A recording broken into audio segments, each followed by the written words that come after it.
आधुनिक खेती की बात आते ही लोगों की नजर सबसे पहले इजराइल की ओर जाती थी, लेकिन अब खुद इजराइल भी तेलंगाना के एक प्रगतिशील किसान की ओर देख रहा है।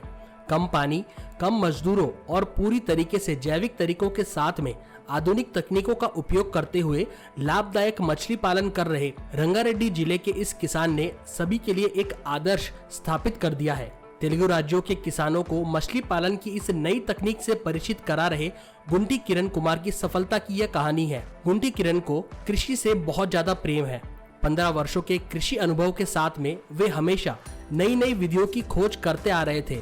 विदेशों की यात्रा वो कर चुके हैं और आधुनिक तकनीकों को सीख कर उन्होंने किसानों के लिए नए नए रास्ते खोल दिए हैं। और इसी क्रम में पिछले 3 वर्षों के अंदर बहुत ही कम क्षेत्र में RAS यानी कि रिसर्कुलेटिंग एक्वाकल्चर सिस्टम पद्धति से मछली पालन ये करते आ रहे हैं। केवल 5 एकड़ भूमि में ही प्रति वर्ष 70 टन से भी ज्यादा उत्पादन करते हुए इन्होंने सभी को आश्चर्यचकित कर दिया है। हैदराबाद से लगभग 35 किलोमीटर की दूरी पर रंगारेड्डी जिले के इब्राहिमपट्टनम गांव के पास में ही इनका कृषि फार्म मौजूद है। आसपास ना तो नदियां हैं, ना ही बाढ़ के लिए ना ही कोई नहर या फिर पानी मौजूद है। केवल बोरवेल के पानी से आधुनिक तरीकों को अपनाकर ये मछली पालन करने में सफल हुए हैं। इसी के लिए उन्होंने अपने खेत के अंदर रिसर्कुलेटिंग एक्वाकल्चर सिस्टम लगा दिया है। 10 वर्षों से ये हॉर्टिकल्चर में कई सारे अलग अलग प्रयोग करते हुए आ रहे थे और मजदूरों की लागत कम करने के लिए इन्होंने अल्ट्रा हाई डेंसिटी पद्धति का इस्तेमाल किया, जिसके अंदर मछली पालन और मछलियों के लिए अलग से जो पानी होता है उसका इस्तेमाल किया जाता है और मछलियों के इस्तेमाल होने के बाद जो पानी बचता है उससे सब्जियां उगाने का काम किया जाता है। वे विदेशों में अपनाई जा रही इस तकनीक को स्थापित करने के लिए अपने हिसाब से ही एक अलग नया तरीका अपनाते हुए नजर आ रहे हैं। हालांकि इस फार्म को बनाने में काफी ज्यादा खर्चा आता है और बाजार की कमी के कारण कई सारे लोगों ने इस काम को छोड़ भी दिया है। लेकिन गुंटी किरण कुमार कहते हैं, जब से उन्होंने इस RAS की नई तकनीक को इस्तेमाल किया है तभी से विदेशों के अंदर जो है पिछले 30 से 40 वर्षों के अंदर बड़े पैमाने पर इस RAS सिस्टम को अपनाया जा रहा है और भारत के लिए भी अब ये एक नई तकनीक है।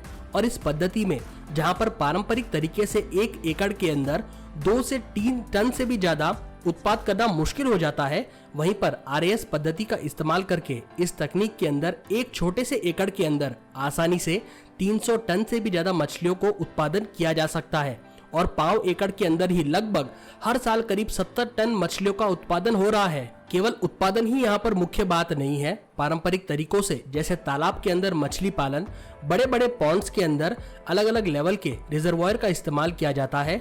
मछलियों का जो गंदा पानी होता है वो भी धीरे धीरे सड़कर खराब हो जाता है, लेकिन इस नई पद्धति के कारण पानी की गुणवत्ता खराब भी नहीं होती है, पानी लगातार चलता रहता है, बीमारियां नहीं फैलती है। लेकिन RAS तकनीक का इस्तेमाल करके लगातार पानी को साफ किया जाता है और दोबारा से इसका इस्तेमाल किया जा सकता है और इसी वजह से पानी की भी बचत होती है, रोग भी कम होते हैं और मछलियों का उत्पादन भी कई गुना बढ़ जाता है। यह कोई आसान काम नहीं है। इसके लिए किसान ने खास तौर पर एक ऐसा ड्रम फिल्टर खरीदा है जो कि पानी में मौजूद गंदगी के साथ मछलियों द्वारा खाया हुआ बचा हुआ भोजन भी ड्रम फिल्टर से बाहर निकल जाता है। अमोनिया को बायोफिल्टर के माध्यम से गुजारकर पानी को फिर से साफ कर दिया जाता है। तालाबों में सर्दियों के मौसम के अंदर मछलियों की काफी ज्यादा कमी हो जाती है और गर्मियों में तो मछलियां मरने लग जाती है और इस कारण तापमान में जो होने वाला बदलाव है उसको RAS प्रणाली के तहत बिल्कुल नियंत्रित किया जा सकता है और इसी से मछलियों की जो वृद्धि होती है उसमें कोई भी असर नहीं पड़ता है, ना ही मछलियां मरती है। गुंटी किरण कुमार बताते हैं कि पारंपरिक तरीके की तुलना में यहाँ पर मछलियां 25 से 30% ज्यादा तेजी के साथ में बढ़ती है। जैसा कि आपने देखा होगा, यहाँ पर अपनाई जा रही सावधानियों के अंदर कई सारे सॉलिड वेस्ट को एक अलग सिस्टम से बाहर कर दिया जाता है। तरल कचरा यानी कि अमोनिया को हटाने के लिए एक अलग सिस्टम बनाया गया है।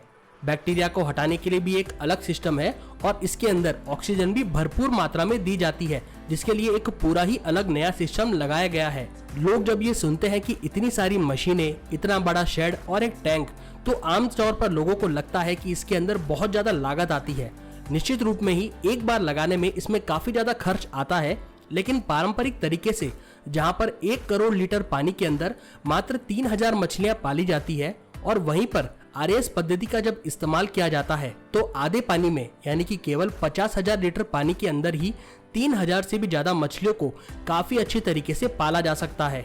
मछलियों को समय पर सही मात्रा में भोजन देने के लिए गुंटी किरण कुमार ने ऑटो फीडर का भी विकसित किया है और इसी के अंदर एक तय मात्रा के अंदर ऑटो फीडर मछलियों को आहार देता रहता है और समय समय पर लोग भी इसका ध्यान रखते हैं कि किस समय पर मछलियों को खाना देना है। बाजार में अगर इस मछली की कीमत तय करी जाए तो करीब 120 रुपए प्रति किलो होती है। वहीं गुंटी किरण बताते हैं कि इन मछलियों को तो 250 रुपए किलो तक बेचा जा सकता है और यही कारण है कि लोग केमिकल फ्री मछलियों को काफी चाव के साथ में खाते हैं। इनका कहना है कि इन मछलियों का स्वाद काफी ज्यादा अच्छा होता है और एक बार जो इस मछली को चख लेता है वो कई बार इनकी मांग करता है। गुंटी किरण का कहना है कि आरएएस पद्धति से पाली गई मछलियों में किसी भी तरीके का केमिकल का इस्तेमाल जरूरत ही नहीं पड़ती है। गुंटी किरण का कहना है कि आरएएस पद्धति से पाली गई मछलियों में किसी भी तरीके के केमिकल के इस्तेमाल करने की जरूरत ही नहीं पड़ती है, ना ही कोई दवाइयों की आवश्यकता होती है, ना ही किसी केमिकल को पानी में डालना पड़ता है।